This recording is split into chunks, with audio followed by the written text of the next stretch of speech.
Welcome to Call to Post, the Off the Bench Podcast Network feature dedicated to thoroughbred racing.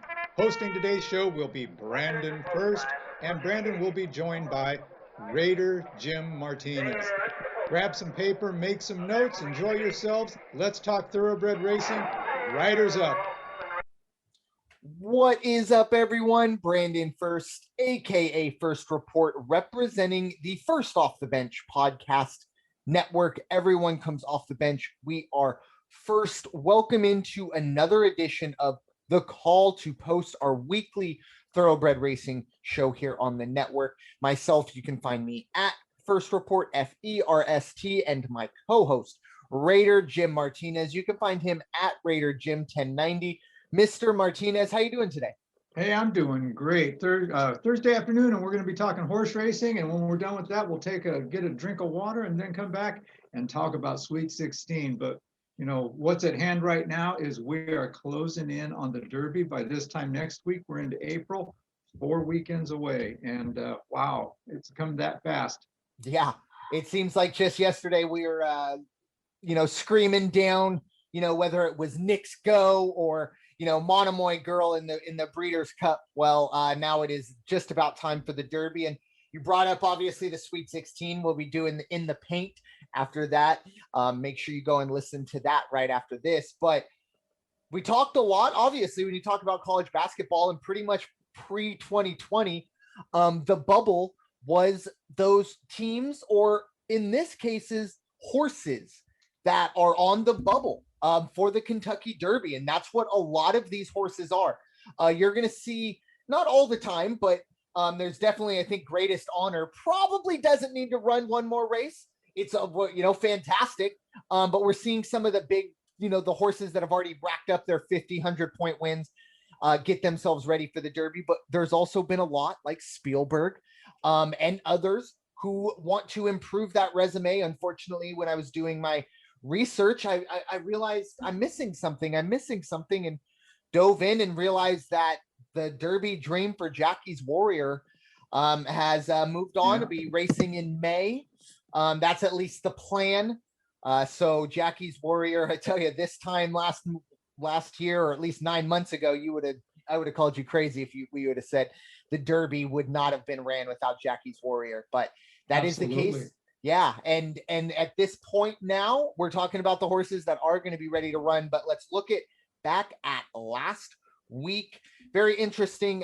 We had only 2 races for it, for the Derby and the Oaks. Obviously, the Oaks first with Travel Column, racking up 100 points, 40 going to Clairiere. Super Sensational brings home 20, and Obligatory brings home the obligatory 10 points. So this was an interesting race. Travel Column pays 620, 320, and 240. Clairiere 340, 250, and Super Sensational sneaking in to be the best payout of the day, or at least in this race, at 420. But Travel Column racks the 100 points needed. Now the Kentucky Oaks wait. I believe it is Travel Column and at the top. And Clairiere there towards at the top as well. But Raider Jim, what were your thoughts on the Fairground Oaks? No real surprises. It was going to be one of those two. Travel Column ends up now with 132 points, Clairiere 94, followed by Super Sensational is down on 10 on the list at 24 points. But Travel Column and Clairiere, I personally thought Clairiere was going to be the horse to take the race. But again, you can't be surprised. You had the 1 and 2 horses, and there they are. They were the top 2 in the field. So no surprises there by any stretch. Definitely. And not a lot of money to be made unless you bet a lot of money. But hey, And believe me, if we've seen anything over the last couple weeks, there's been plenty of money to be made. What was it? Wasperant, or maybe not Wasperant. No, I'm sorry, not Wasperant. Whole Bodemeister 100%. Maybe, no, it was Weyburn. I believe it was Weyburn. Yeah, that came in paying a little $96, like $95.80 to 1. Yeah, that was the 50-cent trifecta ticket that would have paid you over $350. Oh boy, that's the old head back to the future, grab the old sports book. All you gotta do is make one bet. No one will ever know. You don't got to do anything crazy. Just throw some money down, walk out with your superfecta, and you're good. But Go anyways, home. That's yeah, right. you're good. You're good. And then, enjoy the rest of your life, because that would have been a nice one. But so yeah, travel column taking the points, Clarier right there as well. Some work to do for super sensational and obligatory, but we shall see. The Louisiana Derby. Wow, this was an interesting one, and one that once again we will take the time to pat ourselves on the backs. All four of the horses that go 1 through 4, we took time to talk about. And we're not talking about, the 4 favorites here. It was a very, very interesting race. Hot Rod Charlie, all 100 points go to Hot Rod. Midnight Bourbon, a horse that, is really after my heart this year. 40 points for Midnight Bourbon. Oh, Bezos, another one, 20 points for that horse. And Proxy brings home 10, surprisingly, in a different kind of sense. I would have expected a little bit more out of Proxy, but Hot Rod Charlie plays 780. 440 and 360, so definitely a little bit more value there. Midnight Bourbon 720 and 440, and Obesos topping them all, at least with that third place, paying 780 to show. So very interesting race. Hot Rod Charlie, Midnight Bourbon, essentially definitely Hot Rod Charlie, Midnight Bourbon, number 2 in the standings, I believe, as we speak. Has to feel good right now about its chances, but wow, what a race this was, and one that, as a podcast, maybe not the order, because like I said, I could definitely see 1 through 4 of those horses coming in, but definitely did not see Proxy being the one coming in, right, I guess, to get last points at or all. this. Yeah. And Hot Rod Charlie, quite honestly, Hot Rod Charlie has been that thoroughbred that it's on again, off again, kind of like Gretzky the Great. You look and you think, oh yeah, Hot Rod Charlie, good horse, good horse. Then you start looking at the past and you go, yeah, maybe, is in the money horse for sure. Always has the potential for that to win the race. Now has 110 points on the leader and is at the top of the leaderboard. Midnight Bourbon has 66 now, followed by Greatest Honor with 60, Mandaloon at 52, Concert Tour 50. But that's going to change this weekend, I'm pretty sure. It's going to be constantly in flux now between now and the end of April. 100%. Then just to kind of magnify that, in the next 2-3 weekends, we are going to see 70 points handed out just to 7 different 4th place winners. Right. So not even, a winner early on. When we started talking Derby prep races, we were handing out 10 points to the winner. In the next 3 weekends, 7 4th place finishers are each going to get 10 points just for finishing 4th. And so that's just something to keep an eye on. And there is going to be a lot of change and maybe a lot of scrambling, especially this weekend, because, the last race, I believe, is the 10th of April, maybe the 17th. Even at this point, if your horse, this is kind of the last chance for a lot of these horses to make a statement and be in that top, you want to be in the top 15 going into that last weekend, but plenty to get to. And that's a perfect little prelude into this weekend. A lot, there are 6 either Oaks or Derby combined races this weekend. We'll take it internationally first. We will start, as I pull up my notes, we'll just bring up, as of right now, neither of us were able to find any entries for, let's see, is that, okay, for the race out in Nakayama. I believe that Nakayama, is yeah, the Fukuryu. Perfect. Thank you for taking that one on. That we don't have any entries there for that, so can't really talk about something that we don't see on paper, but we will definitely cover that. And how many points that is for? They were all 100. All 100. Okay, there you go. Right. So yeah, there will be, we will cover that next week, but that won't be one. Definitely keep an eye on our Twitter. We bring it up all the time. Not quite sure how the time change is going to work with that one, but best chance, if we are going to drop something on that, it will be through Twitter. So we do move to Maiden Racecourse. I might have absolutely butchered that, but I'm just going phonetically in my mind. Maiden Racecourse out in the Dubai. And my goodness, not only this race going on, but a ton of money being thrown, or at least, given out in purses this year or this weekend. But the UAE Derby is the race that we're going to talk about. 100 points, 40 for second, 20 for third, 10 for fourth, going a mile and 3/16 on the dirt, obviously for 3-year-olds. A purse of, I mean, like I said, for this card, kind of a puny 750,000. But Raider Jim, what are your thoughts on the UAE Derby? You know, I actually, doing a little bit of research on this one, I like the, pardon me, I believe it's the 13 horse running on the outside, Manazik, at 6-1, actually has a real good chance to come in. And keep in mind, when we talk about the international races, for those who aren't familiar, there will be international representation of the Kentucky Derby. Those horses that get invited or that earn their way into the Kentucky Derby from international, even in Canada, that is international, they get a pretty good stipend. They get several tens of thousands of dollars just to make the trip over here. So even that is the incentive to, you know, basically it's expense money.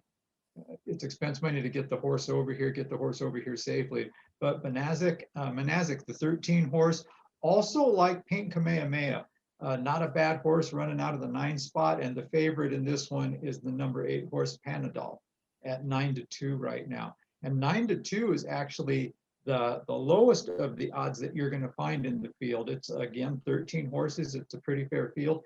And as you alluded to, now this is race number 5. So just to put things in perspective, where we really focus on the Derby and our Derby qualifying point races and the Oaks races here in the United States, North America, those are always going to be your feature races. It's going to be the last race of the day, the second to the last race of the day. Over there in Dubai, this is race number 5 on the card, and it's a purse of $750,000. The last race of the day that goes off that day is $12 million. And the 4 races prior to that one, I believe the total is right around 21 million in purses for those races. So if you want to see big money racing and what happens when people are really, really in, you call it the sport of kings. This is one of the reasons why, because of the kings over there in the Mideast and in England, where there's a lot of history and background in thoroughbred racing. Definitely. And yeah, it's a region that of late, you know, definitely the UAE, Qatar, Saudi Arabia, certain parts that has definitely blown up in terms of technology, architecture, everything. It definitely, if you are a soccer fan, you know a lot of the drama that is going on with Qatar and some, I'm going to call them unsavory conditions of the workers. Feel free to go check that out in your own time. But for that, plenty of money being thrown around, like we said, you know, 750,000. That's number 5 on the card. That's pretty crazy. Even the dirt, or even you know, a Breeders' Cup weekend, that would be a good amount of money in one race. But we do move on to the races that are going off in North America this weekend. And we will start in the Turfway, I should say, with race number 10. Should be going off about 5:45 Eastern, 2:45 Pacific. The purse will be 150,000. You see kind of a bit of a drop off, but we got some Kentucky Oaks points to give away. 20 to the winner, 8 to second, 4 third, 2 to fourth. We will see the Bourbonette Stokes, or excuse me, the Bourbonette Oaks, not Stokes, Oaks. But Raider Jim, I'll let you start this one off, and I'll fill in the blanks if there are any. I doubt it. There will be. With no surprise, when you talk about Kentucky Oaks, Kentucky Derby, the favorite in this race is the 8 horse Adventuring, Brad Cox's horse, with Laurent Giraud riding this one at 3-1. The horse that I will keep an eye on and tell you that is probably going to finish in the money, almost finished in the money just a few weeks back, and I had her picked out then. It's the 3 horse, Olivia of the Desert. This one's trained by Kenneth McPeak and will be ridden by BJ Hernandez this weekend. 8-1, great odds. They're going to drop. You'll probably get it down to 6-1. I would think 6.5, 6-1. Definitely take a look at that one and keep an eye on it for the morning line to move. But the 3 horse, Olivia of the Desert. After that, it would be, I also like 4 horse, Waiting for Nairobi, trained by Ray Hernandez. And then the second horse out there is the 7 horse, Into Vanishing, which is trained by Jay Thomas and ridden this week by Chris Landeros at 7-2. But Adventuring, I really like. but Olivia of the Desert would be the one that I'd say if you're going to have a long shot surprise or a long shot that finishes in the money. 8-1's a pretty long shot in a race like this to finish, and definitely I think we'll end up getting some more points.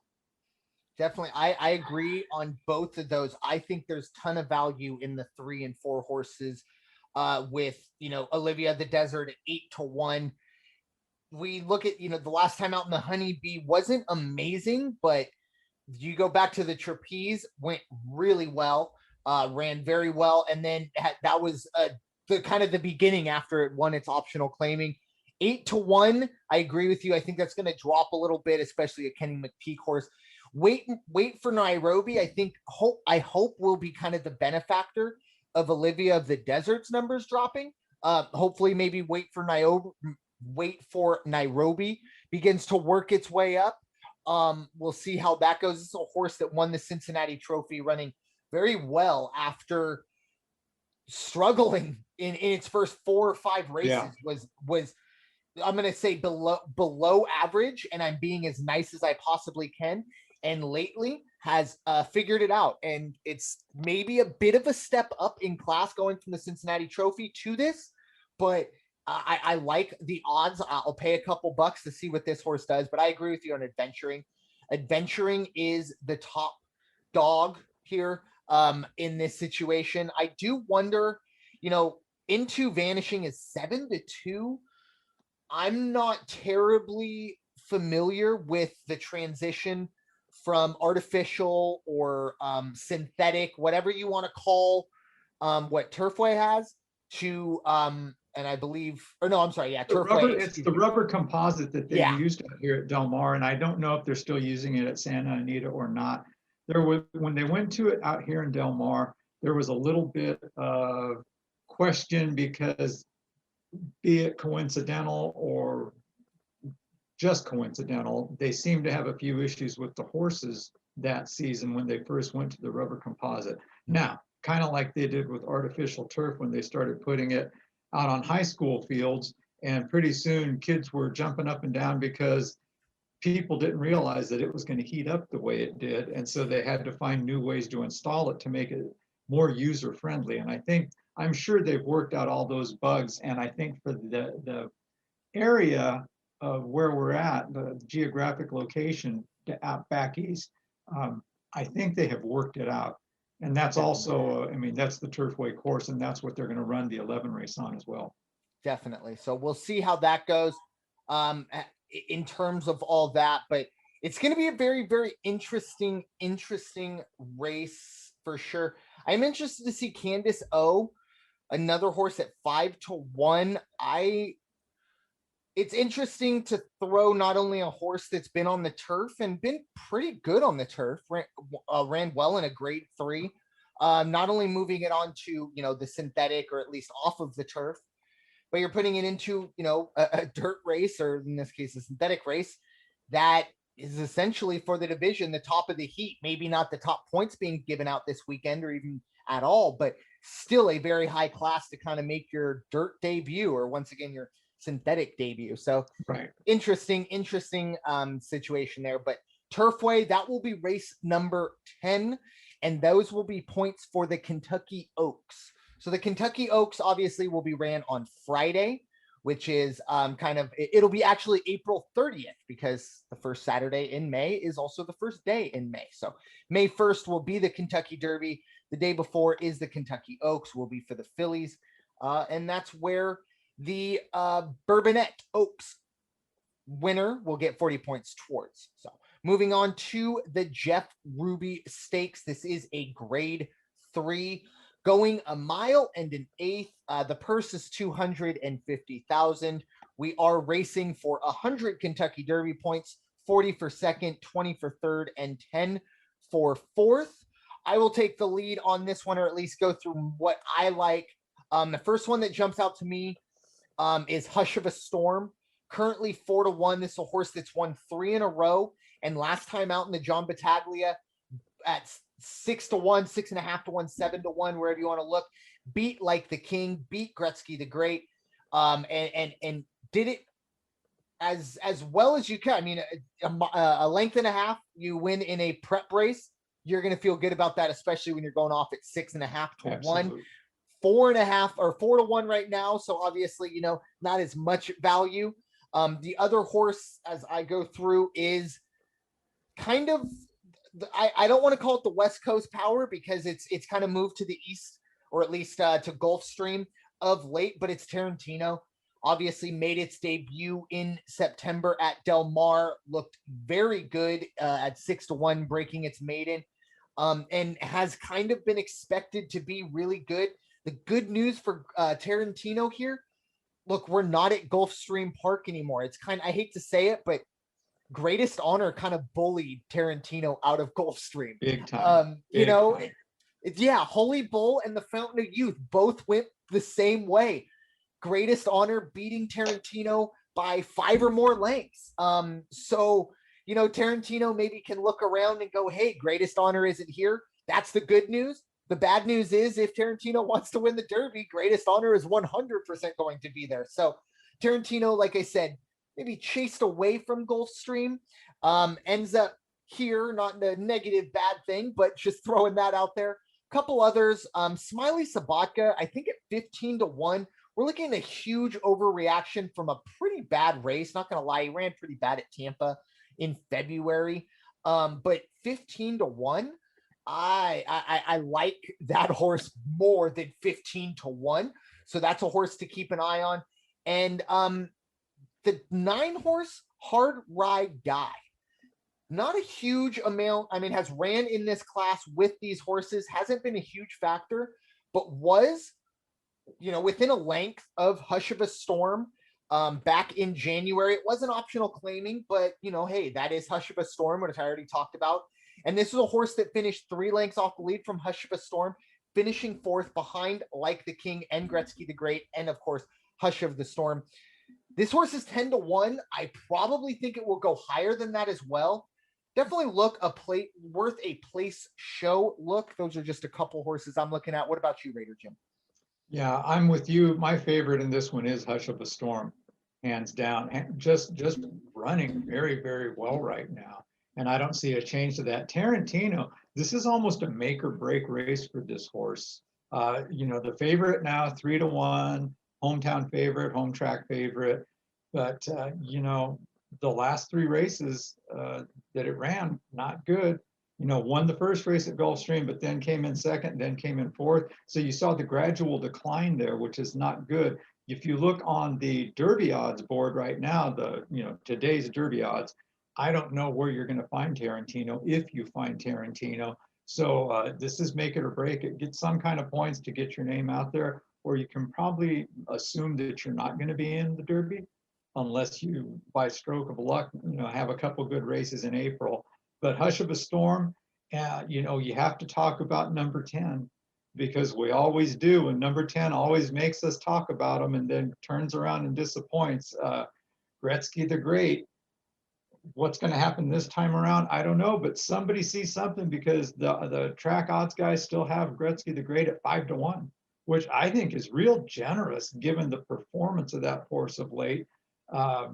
Like the King, I also like the King, but as you alluded to, number 1 and 2, they were at it already. They've been at it. And Hush of a Storm, but that's not to say that Like the King can't come out and turn it around this time. I mean, that's what we saw with Clairiere last week in the Derby Oaks race. And you could have the same thing here with this one. 100 points, guys are going to ride a lot differently. Also, Like the King, you've got Drayden Van Dyke riding. So, and he always does magical things when he gets on the back of the horses in the big races. So definitely. And I think it does have to be asked about Gretzky the Great. Is this a horse that's uncomfortable outside of Woodbine? Yeah. The horse is dominant at Woodbine. It won its last 3 races at Woodbine, including the Grade 1 summer, and was on turf, another thing. But once it shipped to, Keeneland for the Breeders' Cup Juvenile Turf, that's a really top class race, obviously. Finished in 6th, 6 lengths off the lead, but kind of compounded it. Not a terrible run in the John Battaglia, but not the type of run it was having at Woodbine on the turf. So that question's got to be asked. And like you said, just like Tarantino, Gretzky the Great. I don't think there is tomorrow. This is it for a lot of these horses. Right. This is almost I don't want to say conference tournament, because 1 and 2 will probably be okay in terms of the points. So we're getting more than just, one automatic qualifier. But if this goes in a way where 3rd and 4th are kind of, I don't want to say nobodies, but people who are picking up their first meaningful points, it could kind of turn the Derby standings upside down, because we all kind of expected Tarantino to at least be on the bubble by this point. But the fact that Right. you can't even find tote numbers for him right now, even 100 to 1, can't find him, that's got to be a bit concerning there. Just gonna roll through, and I got all of them. Yeah. So, and I did also, like the King, like I said, just we'll see if this horse can finally kind of beat that hush of the storm, or hush of a storm.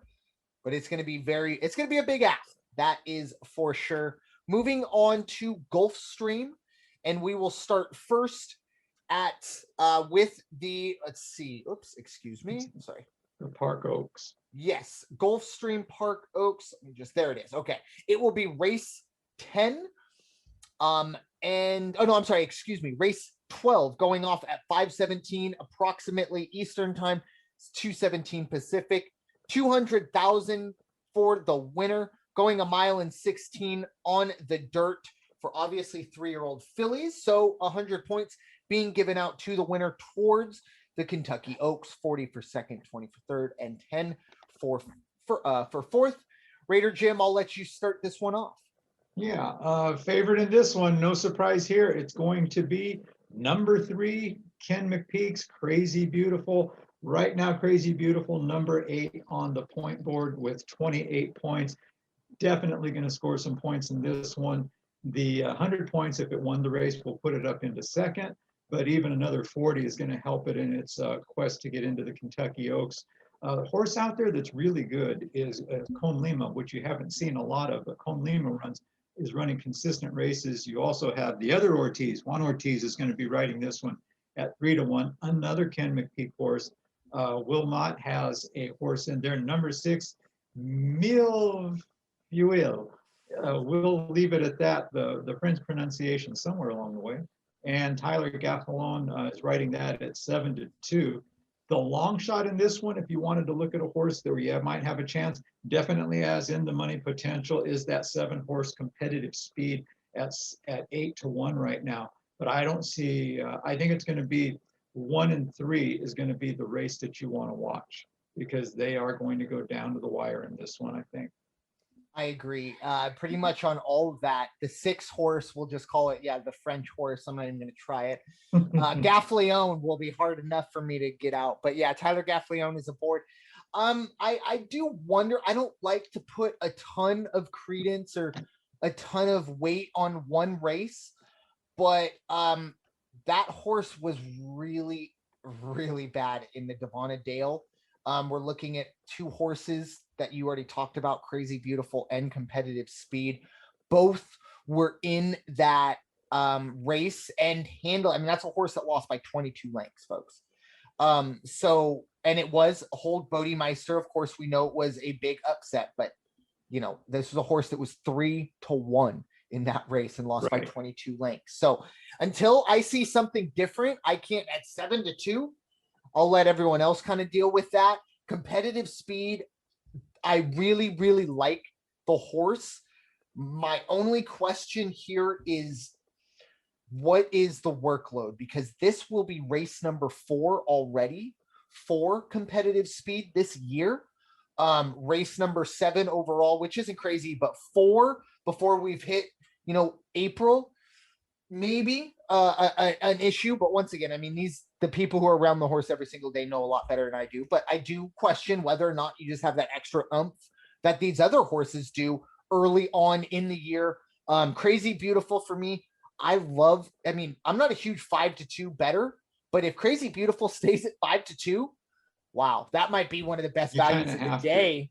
And it's not a ton. You look at it and you go, it's 5-2. But I don't like to use the slam dunk or home run or those euphemisms, but I think this weekend, Crazy Beautiful is the best horse with the weakest competition. I can make a case against every single one of these horses. I will say the 2-horse, was it Bobo Girl or Bow Bow Girl, wherever Yeah. that's going to be pronounced. Interesting horse. I liked its run last time out. It ran well. It was a maiden special weight, 40,000. So, big step up in class. It's a Dale Romans horse. At 8-1, I don't want to see it get any closer to 1 than that, but 8-1, I might pay for a nice little place show. I think after, race or, Con Lima, those horses might get in there as well. But first 2 horses, I think that'll get stuck in, and it's anybody's guess who's going to get come in third here. Bobo Girl, the 2-horse, might be that one. Moving on to the final race that we are going to talk about this weekend, and it is the illustrious, Florida Derby. It will be going off 6:40, approximately 6:40 Eastern time, 3:40 Pacific.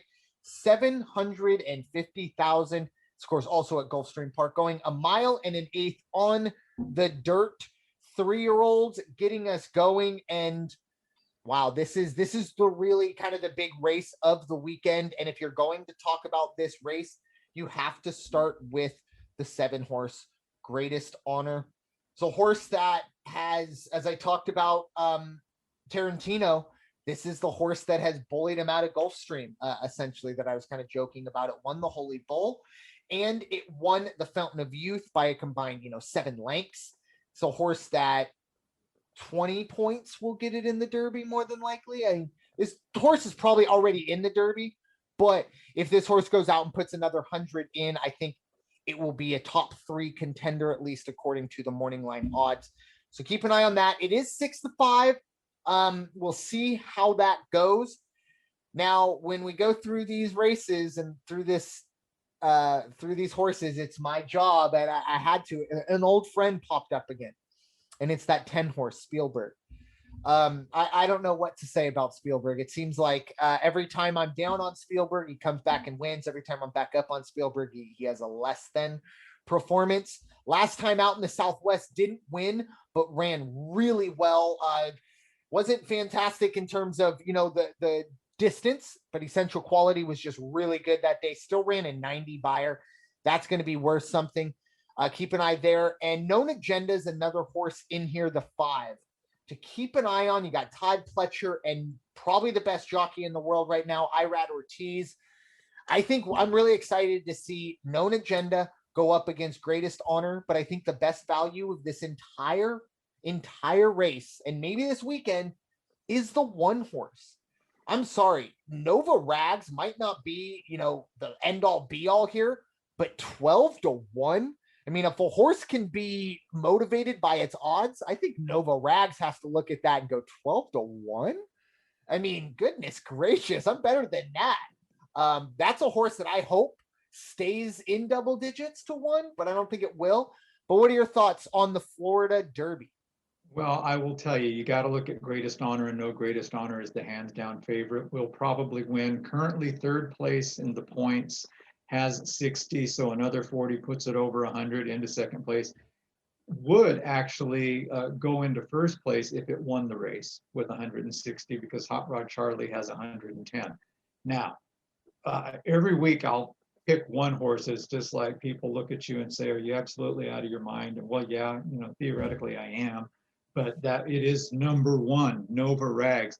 Nova Rags, 12-1. That's that horse I had a few weeks back that was 23 to something. That's the horse I had before that was 23 to something. And 12-1, Nova Rags, that horse is running these days. So again, I'd really, really one day like us to be able to sit down and pick the brain of a track handicapper and ask, how are you guys doing this? What is it you do? Is it a big dartboard? You guys just playing and wherever it hits, yep, that's a good number. Which I know that's not the case, and I'm not disrespecting what these guys do at all. But Nova Rags at 12-1 is going to be in the money. I'm telling you, will be in the money. If that horse were to place or upset the field, I wouldn't be surprised. It'd be kind of one of those told you so moments. So I would watch number 1. I would watch number 7.